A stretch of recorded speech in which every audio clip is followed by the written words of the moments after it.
तो आज का जो क्लास है वह है पर्सनालिटी पे। ठीक है।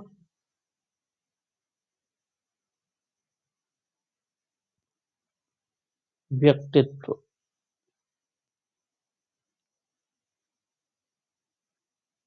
व्यक्तित्व। ठीक है। तो ये जो वर्ड है पर्सनालिटी, वो कहाँ से बना है? जो वर्ड है पर्सनालिटी, वो बना है वर्ड परसोना से। इससे परसोना, ये एक लैटिन वर्ड है। ये क्या है? Latin word. लैटिन वर्ड मतलब ग्रीक वर्ड है ना।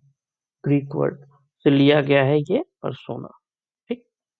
जिसका मतलब होता है, जिसका अर्थ होता है नकाब। इसका अर्थ क्या होता है? न- नकाब या मुखौटा। इसका अर्थ क्या होता है? नकाब या मुखौटा। मुखौटा, इसका अर्थ है नकाब या मुखौटा, परसोना का। और परसोना से ही वर्ड, ये वर्ड है पर्सनालिटी, ये बना हुआ है। ठीक है। ओके। पर्सनालिटी वो चीज होता है जो किसी, मतलब किसी पर्सन के बारे में हमको बताता है। ठीक है। पर्सन के बारे में, किसी आदमी के बारे में बताता है। उसको, उस चरित्र को हम पर्सनालिटी कहते हैं या व्यक्तित्व कहते हैं। ठीक है।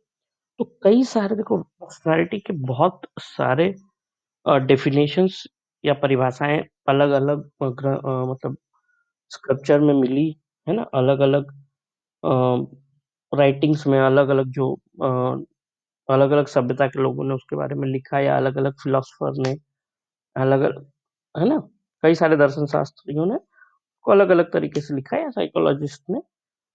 तो इसका एक एक साइकोलॉजिस्ट थे, G.W. ऑलपोर्ट। क्या नाम है उनका?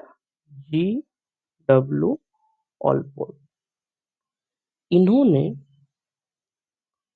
टोटल 49, इन्होंने क्या लिखा? व्यक्तित्व के 49 परिभाषाओं का G.W. ऑलपोर्ट ने व्यक्तित्व की, लिख लो, ने व्यक्तित्व की, व्यक्तित्व की, ठीक है, 49 परिभाषाओं,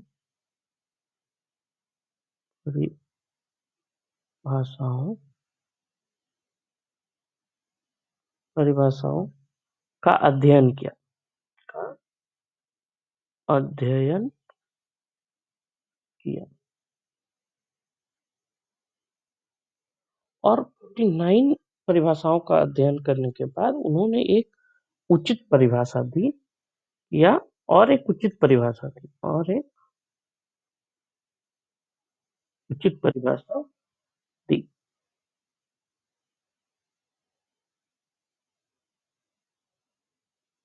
ठीक है। मैं तो लिखूंगा नहीं, आप कोशिश करो कि मैं बोल रहा हूँ और उसके हिसाब से आप लिखना, लिखो उसको, है ना। उचित परिभाषा उन्होंने क्या दिया, तो परिभाषा लिख लो सब लोग। ये उचित परिभाषा क्या दिया, ये लिखो। व्यक्तित्व, ये मैं लिख दे रहा हूँ पूरा। व्यक्तित्व, व्यक्तित्व व्यक्ति के, व्यक्ति के भीतर, भीतर उन मनोवैज्ञानिक, मनोदैनिक, मनोदैनिक गुणों का, गुणों का गत्यात्मक, गत्यात्मक संगठन है, संगठन है, जो उसके,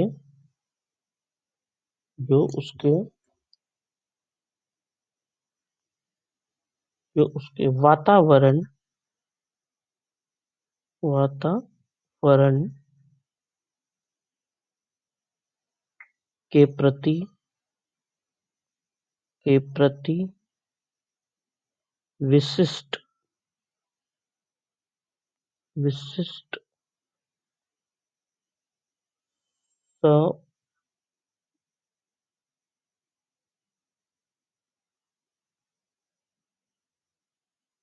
समायोजन में सहायता करता है।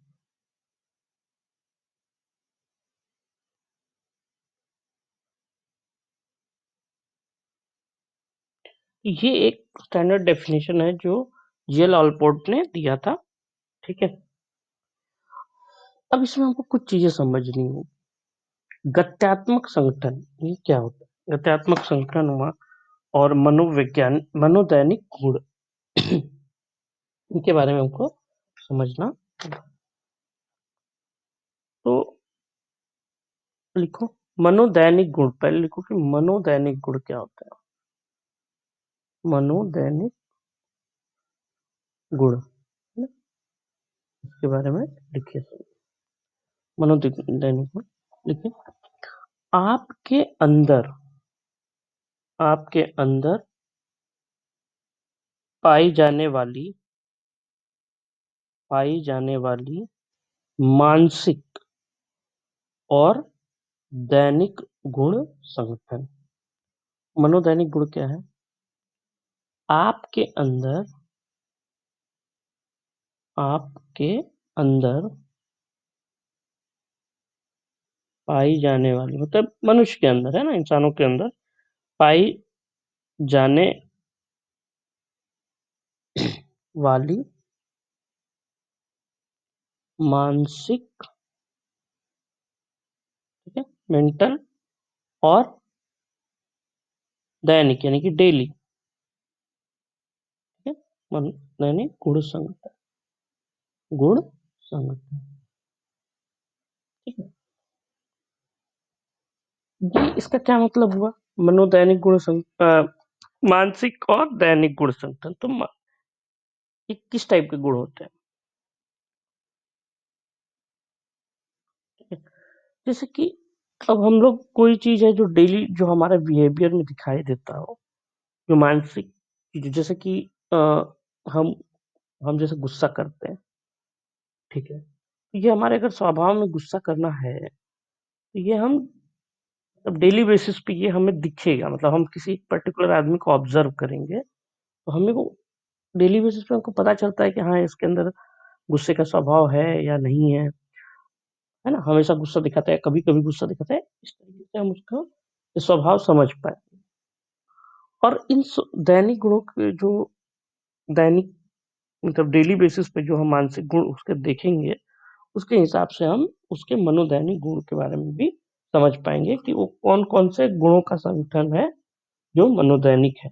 मतलब जो हमको मतलब ऐसी मेंटल गुण, दिमागी गुण जो डेली बेसिस पे हमको दिखाई दे, जैसे लालच हुआ, लालची होना, है ना, लालच से लालची, गुस्सा क्रोध ज्यादा होना, शांत होना, इस टाइप के जो गुण है वो हमको दिखेंगे, मतलब डेली बेसिस पर दिख जाएंगे अगर किसी को हम ऑब्जर्व करें तो। जैसे मेहनती है या नहीं, आलसी है या नहीं, है ना, इस टाइप की चीजें हम डेली बेसिस पर देख सकते हैं किसी भी पर्सन के अंदर, किसी भी आदमी के अंदर। ठीक है, दूसरा चीज जो हमको समझना है वो है गत्यात्मक संगठन। गत्यात्मक संगठन ये क्या होता है? देखो समय के साथ, देखो समय के साथ व्यक्तित्व के बदलाव, समय के साथ साथ व्यक्तित्व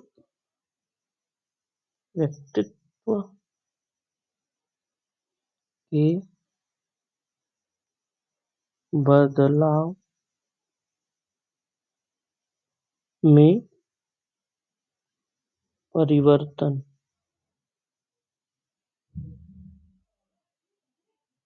परिवर्तन होता है, ठीक है ना, वातावरण के अनुसार, वातावरण के अनुसार। मतलब कहने का मतलब है कि हम जैसे समय के साथ जो हमारे अंदर चेंजेस आते हैं, जो बदलाव आते हैं, ठीक है ना, उसमें और और वो वातावरण के अनुकूल होते हैं, मतलब जैसा वातावरण हमको मिलेगा वैसा हमारे अंदर चेंज आएगा। जैसे कि जिसको बहुत गुस्सा आता है तो वो गुस्सा समझ में आएगा और धीरे धीरे वो गुस्सा शांत होता है, या फिर गुस्सा बढ़ने लगता है, या फिर शांत हो जाएगा। ये समय के साथ चेंज हो सकता है। हो सकता है बचपन में बहुत गुस्सा आ रहा है, लेकिन समय के साथ वो चेंज हो जाएगा, और बढ़ भी सकता है और घट भी सकता है।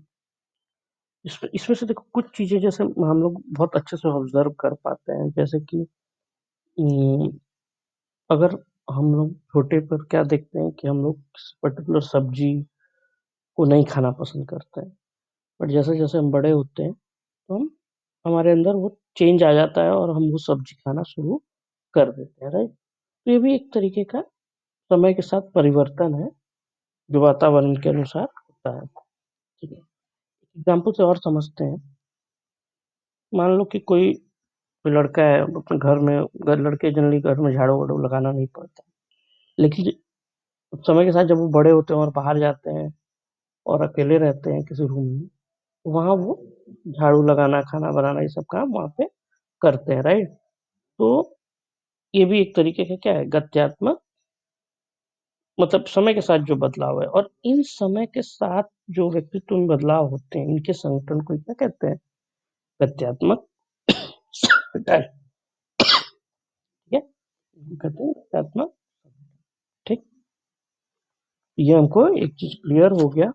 और ये मनोदैनिक गुण, गत्यात्मक संगठन, और ये हमारा जो अलग अलग परिभाषाएं हैं व्यक्तित्व की, उनके बेसिस पे जीएल ऑलपोर्ट ने पर्टिकुलर डेफिनेशन या परिभाषा दिया है। व्यक्तित्व व्यक्ति के भीतर उन मनोदैनिक गुणों का गत्यात्मक संगठन है जो उसके वातावरण के प्रति विशिष्ट समायोजन में सहायता करता है, ठीक है। ये डेफिनेशन किसने दिया था, तो जीएल ऑलपोर्ट ने दिया था, ठीक। चलिए आगे बढ़ते हैं, और हमारा अगला टॉपिक है टाइप्स, टाइप्स ऑफ पर्सनैलिटी,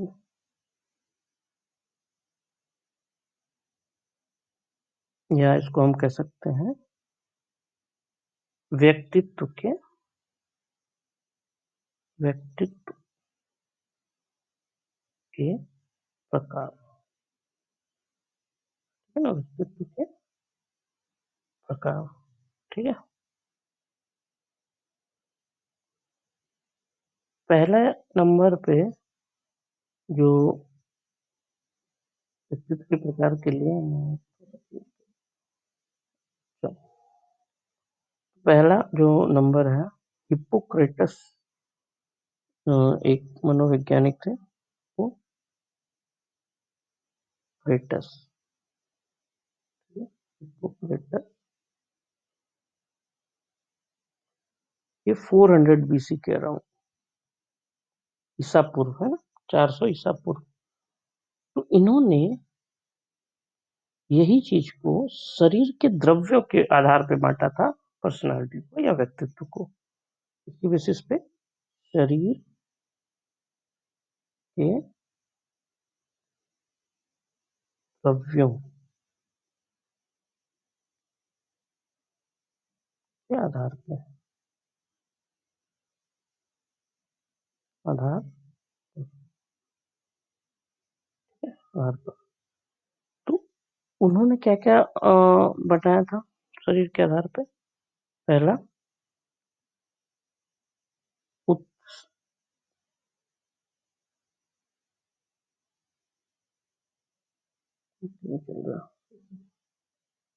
उत्साहित,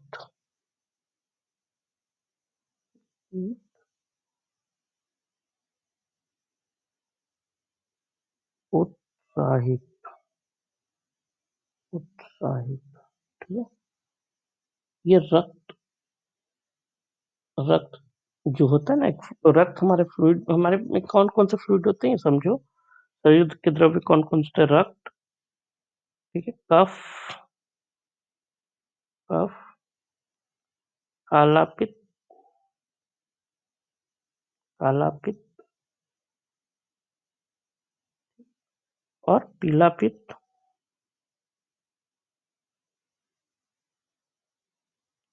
ठीक है। तो ये चार हैं।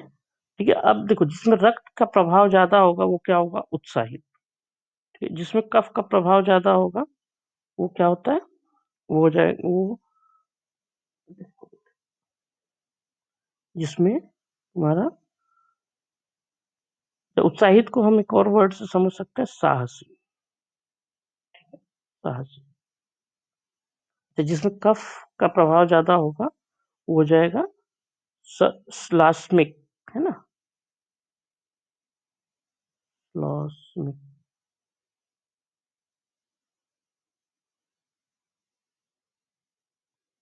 ठीक है। हिंदी में बोलेंगे इसको न्यूट्रल, न्यूट्रल होगा। ठीक है। अच्छा, ये काला पित्त वाला तीसरा यहाँ पे मैं लिख दे रहा हूँ। काला पित्त, ये विषाद बनेगा। ठीक है ना? तो ये इसके अंदर काला पित्त ज्यादा होगा, उसका जो व्यक्तित्व होगा वो विषाद होगा, यानी डिप्रेशन में रहने वाला। ज्यादातर वो डिप्रेशन में रहेगा। इसके अंदर काला पित्त ज्यादा होगा। अच्छा, जिसके अंदर पीला पित्त ज्यादा होगा वो कोपशील, उसका व्यक्तित्व कैसा होगा? कोपशील, कोपशील। तुनुक मिजाज, इसको और क्या बोल सकते हैं? तुनुक मिजाज, शॉर्ट टेम्पर, है ना? शॉर्ट टेम्पर, इंग्लिश में क्या बोलेंगे? शॉर्ट टेम्पर, तुनुक मिजाज। ठीक है ना? तुनुक मिजाज का। अब बात ये है कि ये जो हिप्पोक्रेटिस ने ये चीज दिया था, ये व्यक्तित्व का जो प्रकार बताया था, ये शरीर के द्रव्यों के आधार पर बताया था। रक्त, कफ, काला पित्त, पीला पित्त। रक्त, जिसका रक्त का प्रभाव ज्यादा होगा वो उत्साहित, जिसका कफ का प्रभाव ज्यादा होगा वो श्लोस्मिक या न्यूट्रल, के में काला पित्त का प्रभाव ज्यादा होगा वो विषाद या डिप्रेशन के, जो डिप्रेशन का प्रभाव उसमें रहेगा। जिसके में पीला पित्त ज्यादा होगा वो कोपसिल या तुनुक मिजाज या शॉर्ट टाइम। ठीक है। ये 400 बीसी में था, मतलब 400 ईसा पूर्व। ईसा जिस दिन मरे थे उससे 400 साल पहले, यानी कि आज से 2421 साल पहले। ठीक है। आज के हिसाब से देखिए तो ये अब मान्य नहीं है। हालांकि मैंने बहुत पहले भी क्लास में बताया हुआ है ऑलरेडी कि साइंस में हम पुरानी चीजों को भी पढ़ते हैं, भले ही वो आगे चल के कैंसिल आउट हो जाती है। अब इसको नहीं मानते, बट ये पहला था पर्सनालिटी का, मतलब टाइप में ये पहला था। और सोच लो कि कितना पुराना है, मतलब बहुत पहले ही हम लोग पर्सनालिटी के बारे में पढ़ा करते थे। राइट। चलो आगे देखते हैं। सेकंड जो सेकंड जो क्लासिफिकेशन है पर्सनालिटी का, व्यक्तित्व का, वो था क्रस्चमर के अनुसार। इसके अनुसार क्रस्चमर, या क्रस्चमर के अनुसार किस किस बेसिस पे ये हुआ था? शारीरिक, जैसे ये जो था हिप्पोक्रेटस ने किसके बेसिस पे किया था? इस चीज के आधार पर किया था, शरीर के द्रव्यों के आधार पे। क्रस्चमर ने शारीरिक बनावट के आधार पर किया था, शारीरिक बनावट के,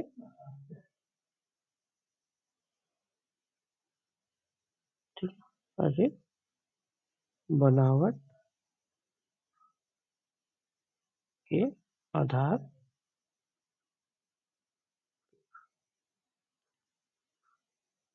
ठीक है।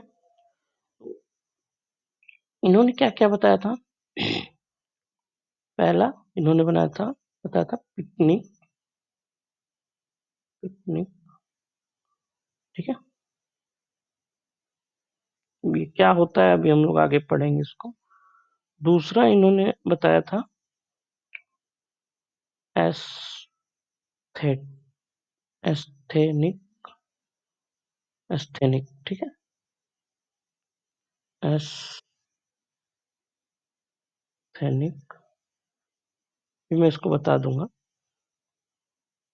तीसरा तो है एस्थेटिक, एस्थलेटिक, सॉरी एथलेटिक, एथलेटिक, ठीक है। Athletic, athletic. चौथा है डिस्प्लास्टिक, डिस, ये सब हम लोग आगे अभी पढ़ेंगे, ठीक है। मैं इसके बारे में आगे पढ़ाऊंगा। ये भी अब मान्य नहीं है, अब मान्य नहीं है, ये भी अब मान्य नहीं है, ठीक है। थर्ड लिखो। थर्ड इस जो दिया है वो शेल्डन के अनुसार हमको पढ़ना है। शेल्डन के अनुसार, किस बेसिस पे शेल्डन ने डिफाइन किया था? तो शारीरिक शारीरिक बनावट, ठीक है, एवं एवं मनोवैज्ञानिक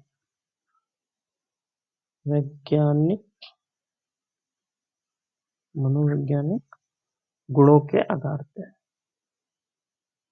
गुणों के आधार पर, ठीक है ना। तो आधार क्या था शेल्डन के? उस पे शेल्डन के आधार क्या था? शारीरिक बनावट और मनोवैज्ञानिक गुण ना, इसके आधार पे। तो उन्होंने देखो 3 टाइप जो बताए थे, वो क्या था? एंडो एंडोमॉर्फिक, एंडोमॉर्फिक, गोलाकृत, गोलाकृति। सेकेंड उन्होंने बताया था एक्टोमॉर्फिक,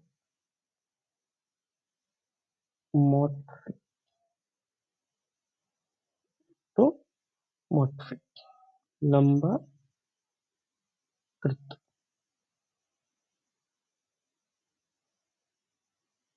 थर्ड उन्होंने बताया था मेसो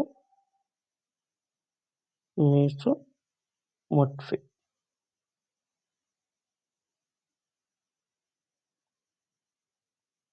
आयता आयता, ठीक है। इतना उन्होंने ये 3, ये हमको पढ़ना है, ये अच्छे से पढ़ना है हमको। और मैं इसी को पढ़ाते पढ़ाते आपको इसके बारे में, ट्रिशमर के बारे में बता दूंगा, ठीक है ना। तो नेक्स्ट क्लास में हम इसके बारे में पढ़ेंगे पूरा, और ट्रिशमर के ये वाला भी पढ़ेंगे, समझेंगे क्या होता है, और ये वाला भी समझेंगे क्या होता है। इस बाकी ये वाला हम समझ लिए हैं, हिपोक्रेटस वाला तो समझ लिए, ठीक है। तो आज के लिए इतना ही, ठीक है। नेक्स्ट क्लास में हम ये पूरा समझेंगे।